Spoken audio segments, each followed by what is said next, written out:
हज़रत इसाक अलैहिस्सलाम के दो बेटे थे। पहले का नाम अल-ईस और दूसरे का हज़रत याकूब अलैहिस्सलाम। हज़रत इसाक अलैहिस्सलाम की बीवी का नाम रेबिका अलैहिस्सलाम था, जो कि हज़रत नाहूर के घराने से थी। अल्लाह ने हज़रत रेबिका अलैहिस्सलाम को दो जुड़वा बच्चे अता किए, जिसमें से एक का नाम अल-ईस रखा गया और दूसरे का नाम हज़रत याकूब अलैहिस्सलाम। हज़रत इसाक अलैहिस्सलाम हज़रत याकूब अलैहिस्सलाम से ज़्यादा प्यार करते थे और उन्हें नबूवत का दर्जा भी मिला था।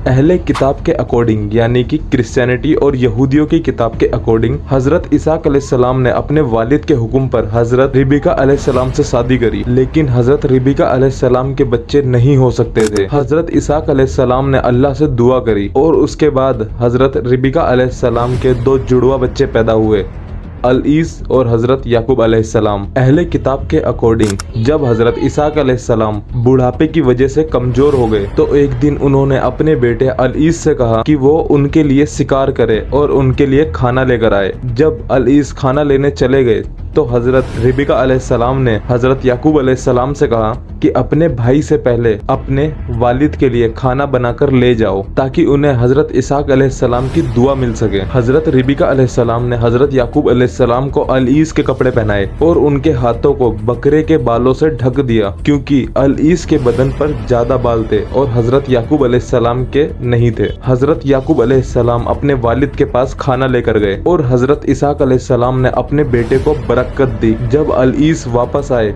और अपने वालिद के पास खाना लेकर पहुंचे तो हज़रत इसाक अलैहिस्सलाम ने पूछा, ये क्या है मेरे बेटे? तो अल-ईस ने जवाब दिया कि ये वो खाना है जो आपको पसंद है। तो हज़रत इसाक अलैहिस्सलाम ने पूछा, तुम क्या पहले आए थे और मुझे दुआ करने को कहा? तो अल-ईस ने जवाब दिया कि नहीं, मैं तो अभी आया हूँ। तब अल-ईस समझ गए कि ये उनके भाई याकूब अलैहिस्सलाम पहले ही ये काम कर चुके हैं। और अगर आपने हमारी इससे पहले की स्टोरी नहीं पढ़ी है तो वो पहले पढ़ लें, ताकि आपको ये स्टोरी और इजीली आसानी से समझ में आ जाए। लिंक डिस्क्रिप्शन में है पूरी प्लेलिस्ट का, और आपकी स्क्रीन पे भी दिखाई दे रही होगी हमारी पूरी प्लेलिस्ट तैयार है। और उनके दिल में गुस्सा और अफसोस बढ़ गया जब हज़रत इसाक अलैहिस्सलाम के इंतकाल के बाद अल-ईस ने अपने भाई याकूब अलैहिस्सलाम को मारने की धमकी दी। अल-ईस के दिल में गुस्सा और जलन थी, क्योंकि याकूब अलैहिस्सलाम ने अपने वालिद से दुआ करवा ली थी और उन्हें ज्यादा बरकत मिल गई थी। अल-ईस ने फैसला किया कि वो अपने भाई हज़रत याकूब अलैहिस्सलाम को कत्ल कर देंगे। इस डर से हज़रत याकूब अलैहिस्सलाम ने अपना घर छोड़ दिया और वो दूसरे मुल्क चले गए। अहले किताब ये भी कहती है कि अल-ईस ने अपने वालिद से हज़रत इसाक अलैहिस्सलाम से दुआ करवाई थी कि अल्लाह उनकी औलाद के लिए जमीन को अच्छा बनाए और उनके लिए रिज्क और फलों को बढ़ा दे। जब उनकी माँ हज़रत रेबिका अलैहिस्सलाम को ये बात पता लगी कि अल-ईस ने हज़रत याकूब अलैहिस्सलाम को मारने की धमकी दी है, तब उन्होंने हज़रत याकूब अलैहिस्सलाम को हुक्म दिया कि वह उनके भाई लबन के पास हरन की जमीन पर चले जाएं और कुछ वक्त के लिए वहां रहें, जब तक अल-ईस का गुस्सा ठंडा नहीं हो जाता। हज़रत रेबिका अलैहिस्सलाम ने हज़रत याकूब अलैहिस्सलाम से ये भी कहा कि वो लबन की बेटियों में से किसी से शादी कर लें। फिर हज़रत रेबिका अलैहिस्सलाम ने हज़रत इसाक अलैहिस्सलाम से कहा कि वो हज़रत याकूब अलैहिस्सलाम को भी यही नसीहत करें और उनके लिए दुआ करें, और हज़रत इसाक अलैहिस्सलाम ने ये नसीहत दी। जब हज़रत याकूब अलैहिस्सलाम अपने घर वालों को छोड़कर चले गए, रात हुई और उन्होंने आराम करने के लिए एक जगह तलाशी। उन्होंने एक पत्थर लिया और उसे अपने सर के नीचे रखा और सो गए। नींद में उन्होंने एक ख्वाब देखा जिसमें एक सीढ़ी आसमान तक जा रही है। फरिश्ते उस सीढ़ी पर ऊपर नीचे जा रहे थे और अल्लाह ने उनसे खिताब किया और कहा, मैं तुम्हें और तुम्हारी औलाद को बरकत दूंगा और ये जमीन तुम्हें और तुम्हारी आने वाली नस्लों के लिए है। जब हज़रत याकूब अलैहिस्सलाम उठे तो वो खुशी से भर गए जो उन्होंने अपने ख्वाब में देखा था।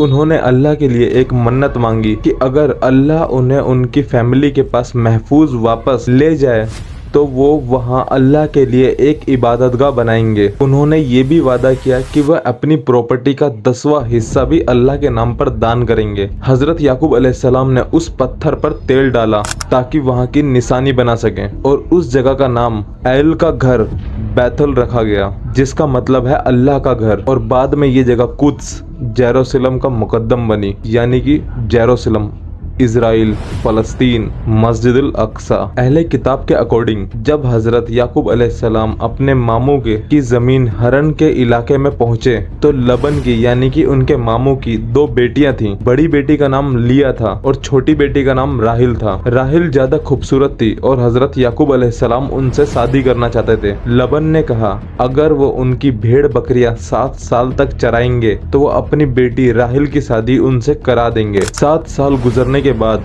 लबन ने एक दावत का इंतकाम किया और शादी की तैयारी करी। रात को लबन ने अपनी बड़ी बेटी लिया की शादी हजरत याकूब अलैहिस्सलाम के साथ करा दी, जबकि लिया देखने में इतनी खूबसूरत नहीं थी और उनकी आंखें भी कमजोर थीं। सुबह जब हजरत याकूब अलैहिस्सलाम को पता लगा कि उनकी शादी लिया से हुई है तो उन्होंने अपने मामू से शिकायत की और कहा आपने मुझे धोखा दिया, मेरी मंगनी राहिल के साथ हुई थी और आपने लिया से मेरी शादी करा दी। उनके मामू ने जवाब दिया हमारे यहाँ रिवाज यही है कि छोटी बेटी से पहले बड़ी बेटी की शादी की जाती है और अगर तुम राहिल से शादी करना चाहते हो तो और 7 साल तक काम करो और फिर तुम राहिल से भी शादी कर सकते हो। फिर और हजरत याकूब अलैहिस्सलाम ने 7 साल तक काम करा और फिर राहिल अलैहिस्सलाम से भी शादी करी। उस वक्त ये जायज था कि मर्द 2 बहनों से भी शादी कर सकता है, जैसा कि तौरात में लिखा है। लबन यानी कि मामू ने अपनी दोनों बेटियों को एक एक कनीज भी दी। लिया की कनीज का नाम जिल्पा था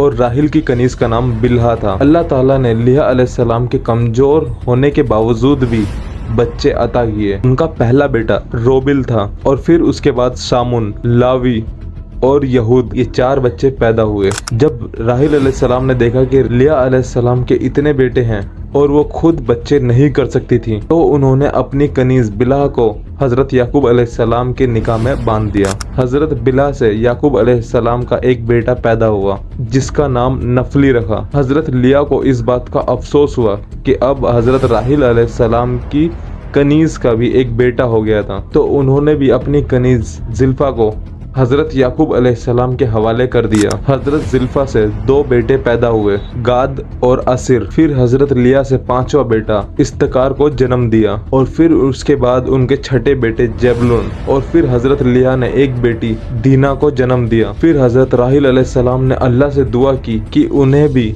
हजरत याकूब अलैहिस्सलाम की जरिए से एक बेटा अता फरमाए। अल्लाह ने उनकी ये दुआ कबूल करी और इस दुनिया का सबसे खूबसूरत, सबसे अक्लमंद और सबसे ज्यादा अजीम बेटे को जन्म दिया। और ये कोई छोटी मोटी पर्सनैलिटी नहीं, ये एक बहुत ग्रेट पर्सनैलिटी थे जिनके बारे में बच्चा बच्चा जानता है। एक बहुत ग्रेट पर्सनैलिटी जिनका नाम हजरत यूसुफ अलैहिस्सलाम था। और ये सब तब हुआ जब हजरत याकूब अलैहिस्सलाम अपने मामू के पास रहा करते थे और लबान की यानी कि मामू की भेड़ बकरियां चराया करते थे। हजरत याकूब अलैहिस्सलाम ने ये काम लगभग 20 साल तक करा। फिर हजरत याकूब अलैहिस्सलाम ने अपने मामू से अपने घर वालों से मिलने की इजाजत मांगी तो उनके मामू ने जवाब दिया कि मैं तुम्हारी वजह से बरकत पाया हूँ, तुम जितना माल चाहो ले लो। हजरत याकूब अलैहिस्सलाम ने कहा मुझे इस साल जो बकरियां दागदार, धब्बादार या काली पैदा हुई हैं उन्हें दे दो और जो काले भेड़ पैदा हुए हैं वो भी मुझे दे दो। लबन के हुक्म पर उनके बेटों ने वो सब बकरियां और भेड़ जो धब्बादार, दागदार या काले थे हटा दिए ताकि और ऐसे जानवर पैदा ना हो। वो 3 दिन तक अपने वालिद की भेड़ और बकरियों के साथ चले और जबकि हजरत याकूब अलैहिस्सलाम बाकी रहती हुई भेड़ बकरियों की देखभाल करते। अहले किताब कहते हैं कि हजरत याकूब अलैहिस्सलाम ने पॉपुलर, एलमंड और प्लान के ताज़ा लकड़ी के डंडे लिए, ऊपर रेखाएं बनाई और उन्हें पानी के झोंपर डाल दिया ताकि बकरियां उन्हें देख सकें। जब उनके पेट में बच्चे हिलने लगे तो वो दागदार, धब्बेदार या धारियों वाले पैदा हुए। जब भेड़ों का सिलसिला शुरू हुआ तो हजरत याकूब अलैहिस्सलाम ने रुख लबन के काले भेड़ों की तरफ कर दिया और लकड़ी के डंडे उनके आसपास रख दिए। नतीजा ये हुआ कि भेड़ काले पैदा हुए। ये उस टाइम की बेसिकली अल्लाह से उनकी दुआ करी गई होगी जो कि उनको उनके परिवार के पास वापस पहुंचा सके। इस वाक्य को एक खुदाई मौजज़ा माना गया जो हजरत याकूब अलैहिस्सलाम के लिए एक चमत्कार था। इस तरह हजरत याकूब अलैहिस्सलाम के पास बहुत सारी बकरियां, भेड़ और माल जमा हो गया। लबन और उसके बेटों के चेहरे बदलने लगे जैसे वो उनसे ये बकरियां और भेड़ छीन कर ले गए हों। अल्लाह ताला ने हजरत याकूब अलैहिस्सलाम को अपने वालिद की कौम की जमीन पर लौटने का हुक्म दिया और वादा किया कि वो उसका साथ देगा। हजरत याकूब अलैहिस्सलाम ने अपनी फैमिली को इस बात से आगाह किया और उन्होंने इस पर अमल किया, मगर हजरत याकूब अलैहिस्सलाम ने लबन को अपने इन इरादों के बारे में नहीं बताया और बिना किसी अलविदा किए निकल गए वहाँ से। राहिल अलैहिस्सलाम ने अपने वालिद के आइडियल्स यानी कि मूर्तियों को चुरा लिया। जब हजरत याकूब अलैहिस्सलाम और उनका कबीला अपनी जमीन की तरफ वापस चले गए तो लबन और उनके कबीलों ने उनका पीछा किया। जब लबन ने हजरत याकूब अलैहिस्सलाम से मुलाकात की तो लबन ने हजरत याकूब अलैहिस्सलाम को इल्जाम किया कि उन्होंने बिना बताए उन्हें छोड़ दिया। उसने कहा कि अगर वो उन्हें जान लेते तो उन्हें खुशियों के साथ ढोल और गानों के साथ उन्हें भेजना पसंद करते और अपनी बेटियों और बेटों को अलविदा कह देते, और कहा कि उनकी मूर्तियों को क्यों ले गए हो। हजरत याकूब अलैहिस्सलाम को उन मूर्तियों के बारे में कुछ भी पता नहीं था, इसलिए उन्होंने इनकार किया। फिर लबन ने अपनी बेटी और गुलामों के टेंट में तलाशी शुरू कर दी, लेकिन उन्हें कुछ नहीं मिला क्योंकि हजरत राहिल अलैहिस्सलाम ने उन मूर्तियों को अपने ऊंट के सैडल्स के नीचे छुपा दिया था। वो ऊंटनी खड़ी नहीं हुई, उसे ये कहकर रोक दिया कि ये ऊंटनी हैज है। इस वजह से लबन को समझ नहीं आ रहा था कि उन मूर्तियों का क्या किया गया। वो एक पहाड़ी पर बैठ गए जिसे गलीद कहा जाता है और फिर वहाँ एक कॉन्वेंट किया। हजरत याकूब अलैहिस्सलाम ने लबन की बेटियों से कि बुराई नहीं करनी और दूसरी औरतों से शादी ना करने का वादा किया।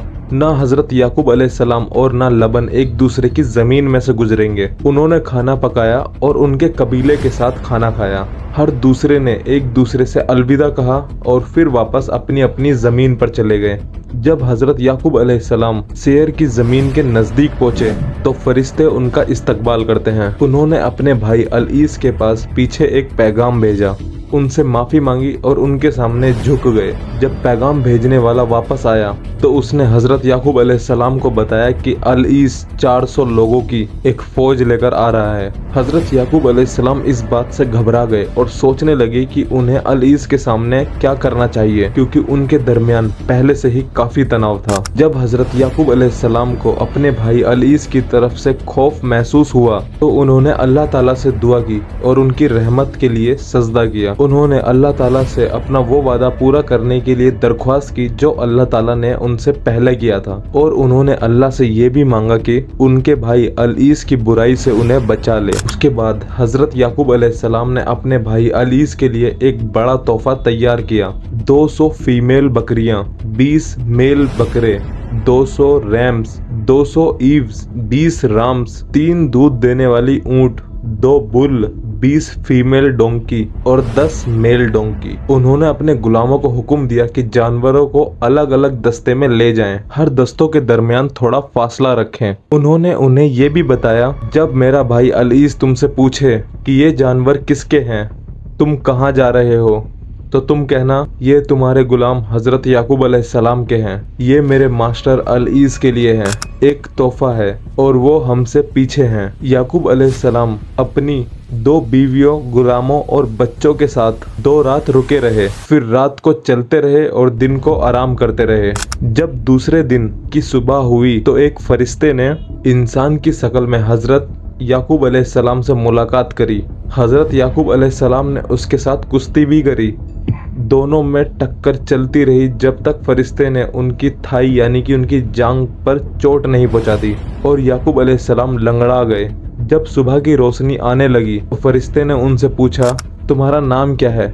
उन्होंने जवाब दिया, याकूब अलैहिस्सलाम। फरिश्तों ने कहा, आज के बाद तुम्हें सिर्फ इज़राइल कहेंगे। याकूब अलैहिस्सलाम ने पूछा, तुम कौन हो? तुम्हारा नाम क्या है? फरिश्ते ने इग्नोर कर दिया। फिर याकूब अलैहिस्सलाम समझ गए कि वो एक फरिश्ता है और हजरत याकूब अलैहिस्सलाम लंगड़ाने लगे, और इस वजह से बनु इज़राइल अपनी थाई मसल्स नहीं खाते। और उसके बाद जब हजरत याकूब अलैहिस्सलाम की सुबह सुबह आँख खुलती है तो वो देखते हैं अपने उस भाई को जिस भाई के अंदर नफरत बहुत ज़्यादा बढ़ चुकी थी हजरत याकूब अलैहिस्सलाम के लिए। वो मिलते हैं उस भाई से जिस भाई के लिए दूसरे भाई की जान लेना ज़्यादा मुश्किल नहीं था।